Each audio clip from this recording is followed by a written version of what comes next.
रात के सन्नाटे में अकेले मिलना, बदन पर इस तरह के तंग कपड़े, झूठे ड्रामे के सहारे किसी को अपने घर तक ले आना और रात के 2 बजे घर के अंदर चलने की दावत देना। रुक जाओ, एहसान जताकर मत जा, सुन ले मेरी बात। तुमको देखकर एक चीज तो समझ में आ गई कि हर वो चीज जो चमकती है वो सोना नहीं होती। अब मुझे देखकर एक चीज तुम भी समझ लो कि हर वो चीज जो काली होती है वो कीचड़ नहीं होती। ओ मानिया, सलीम, एल्बर्ट, पिंटू, कालिया, जल्दी बाहर आओ।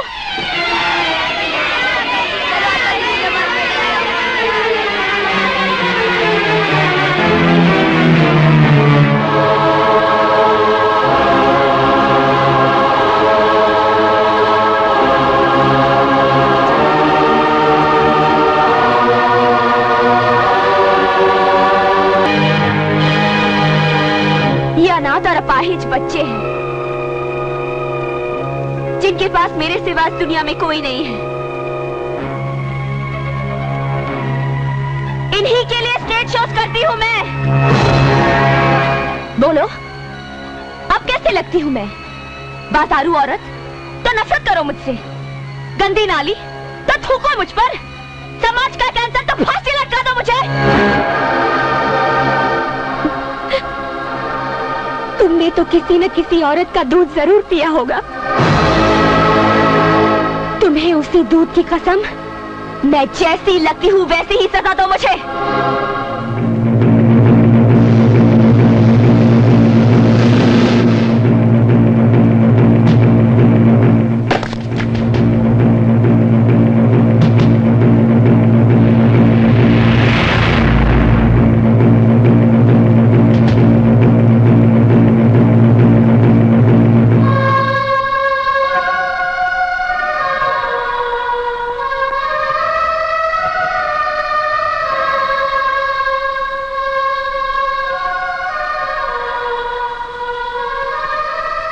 मैं पवित्र गीता को पहले इसी तरह माथे से लगाता हूं, फिर होठों से इज्जत देता हूं।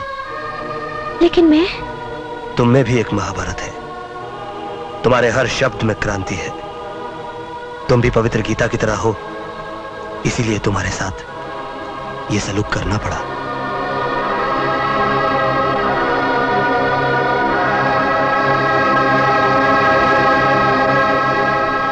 अच्छा हुआ अपनी जीप से वो ऑटो रिक्शा वाला टकरा गया। फायदा अपना हुआ ना, उस रिक्शा वाले का पूरा रिक्शा डैमेज हो गया। अपनी जीप की तो सिर्फ कांच ही निकली है। अपना माल बनाते जाओ, कोई देखने वाला नहीं है। सब साले ऑफिसर यहाँ माल कमाने के चक्कर में है, अपन क्यों नहीं कमाए? कोई ना देवे उसको दो डालने का।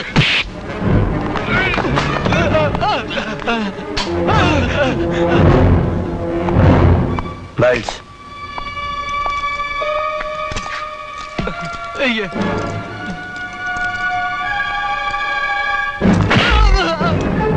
धुलाई उन्हीं कपड़ों की होती है जिन पर मैल लगा हो, समझे? गलती हो गई था, मुझे माफ कर दो साहब, गलती हो गई, माफ कर दो। गलती नहीं, जुर्म किया है तुम लोगों ने, और जुर्म के लिए माफी नहीं दी जाती, उसके लिए सजा दी जाती है।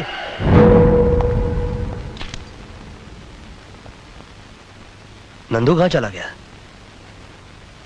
ओह, कॉलेज चला गया हुआ। ये 11 बज गया, अभी तक सब इंस्पेक्टर वर्धन क्यों नहीं आए? सर वो हमेशा लेट ही आते हैं।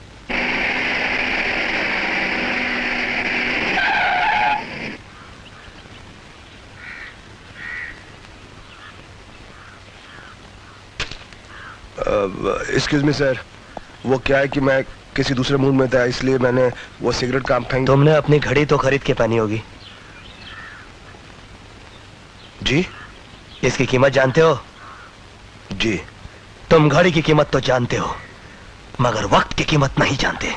ओह, वो क्या सर, कल नींद नहीं आई और कुछ सुस्ती सी भी आ रही थी। मिस्टर आदर्श वर्धन, तुम्हें इस बात का कोई हक नहीं पहुंचता कि पुलिस की फर्ज की गंगा जो कि कानून की गंगोत्री से निकलती है, उसे तुम अपनी गंदी आदतों के गटर में डाल दो। सर, मैं भी एक पुलिस ऑफिसर हूं। आप कमरे के अंदर भी मुझे यह भाषण दे सकते थे। ये भाषण नहीं, ये मेरी वार्निंग है मिस्टर आदर्श वर्धन।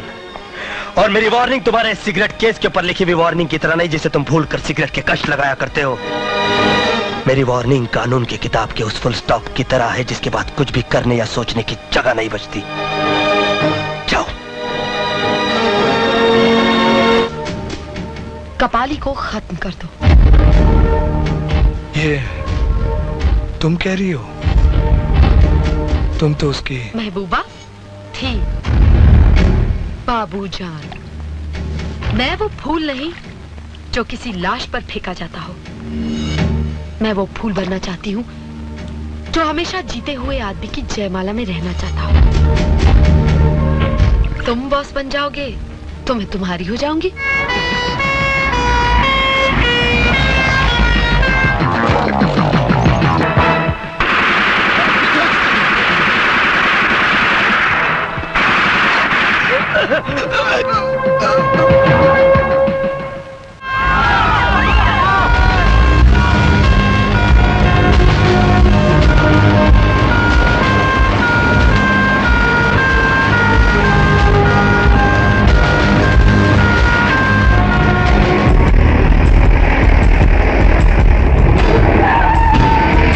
तुम पिछले गेट के क्राउड को कंट्रोल करो। जाओ।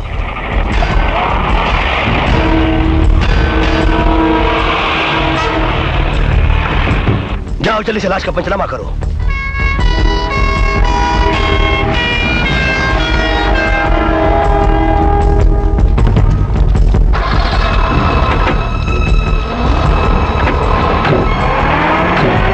पीछे हटो, पीछे हटो, यहाँ से पीछे।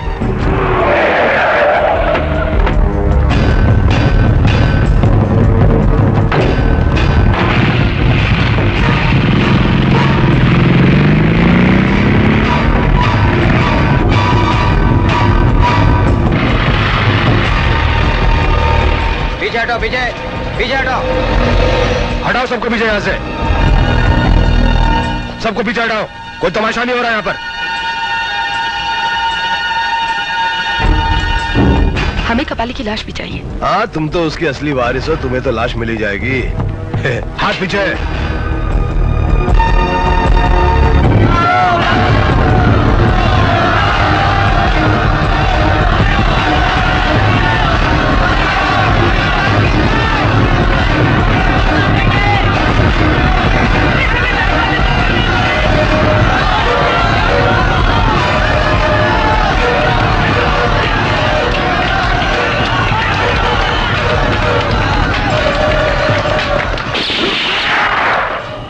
कानून अपने हाथ में मत लीजिए।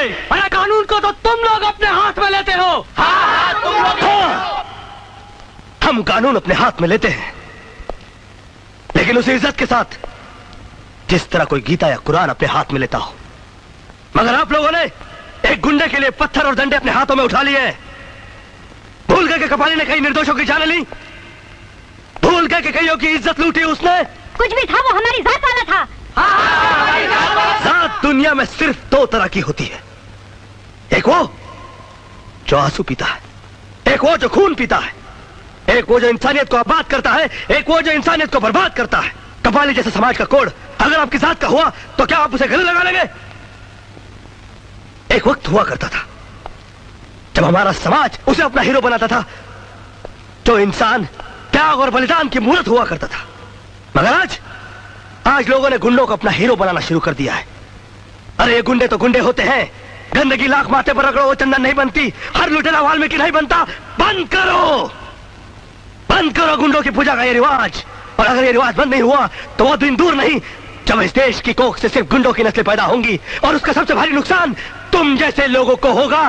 तुम जैसे लोगों को। भाषण बंद करो, हमें कबाली का कातिल चाहिए, कातिल। अबे हट, अबे हट, हट। मुझे कौन सा भाषण देकर तुझ जैसे नामर्द का वोट लेना है? Get out from here. Gate तोड़ दो और चलो आगे। हर वो कदम जो कानून तोड़ने के लिए आगे बढ़ेगा मैं उसे अपाहिज कर दूंगा।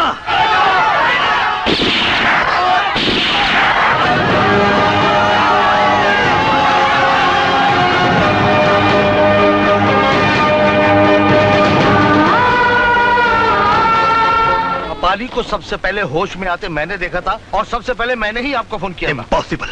अगर आपने मुझे सबसे पहले फोन किया होता तो कातिल के पहुंचने से पहले इंस्पेक्टर सिद्धांत यहाँ होता। आप मेरी बात के यकीन कीजिए कि मैंने आपके थाने फोन किया था और किसी आदमी ने फोन उठाया था।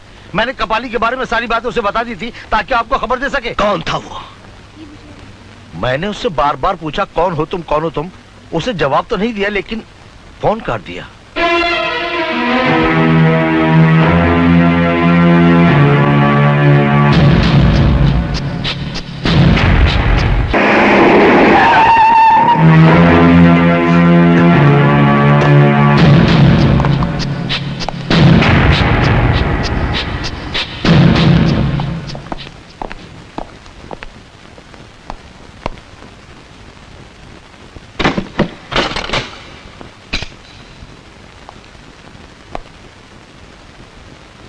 उस दिन तुम्ही ने कहा था कि भाषण देना हो तो बंद कमरे में दूं।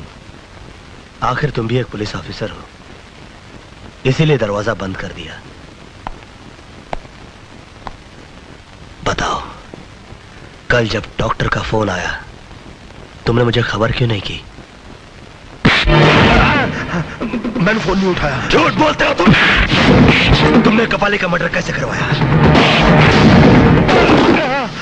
मैंने कुछ नहीं कहा, झूठ है ये सब। झूठ वो है जो तुम बोल रहे हो। सबसे पहले तुम्ही को खबर मिली थी कि कपाली होश में आने वाला है और तुमने ये खबर गुंडों को पहुंचा दी। इसीलिए पुलिस पहुंचने से पहले गुंडे वहां पहुंच गए और उन्होंने कपाली को मार डाला। पता नहीं अंदर क्या हो रहा, कुछ खास बात हो रही होगी यार। तेरे को क्या, तू चुप कर खाली। जिन लोगों के साथ मिलकर तुम कानून का बलात्कार करते रहे, अगर कल सुबह 10 बजे तक उन लोगों का नाम नहीं बताया तो मैं तुम्हारे जिस्म को वर्दी की जगह जख्मों का लिबास पहना दूंगा और फिर तुम दर्द से इतना तड़पोगे कि उसके बाद मौत को भी चखोगे तो यही कहोगे कि मजा नहीं आया। सर अर्जेंट कैसे सर?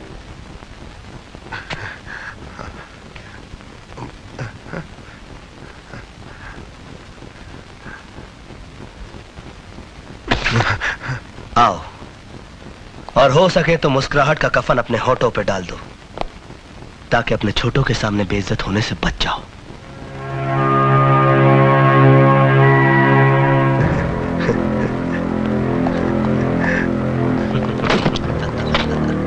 मजा आ गया ना? हाँ, बहुत मजा आ गया। अरे कोई साहब को कोल्ड ड्रिंक पिलाओ। कल 10 बजे। Cold drink sir.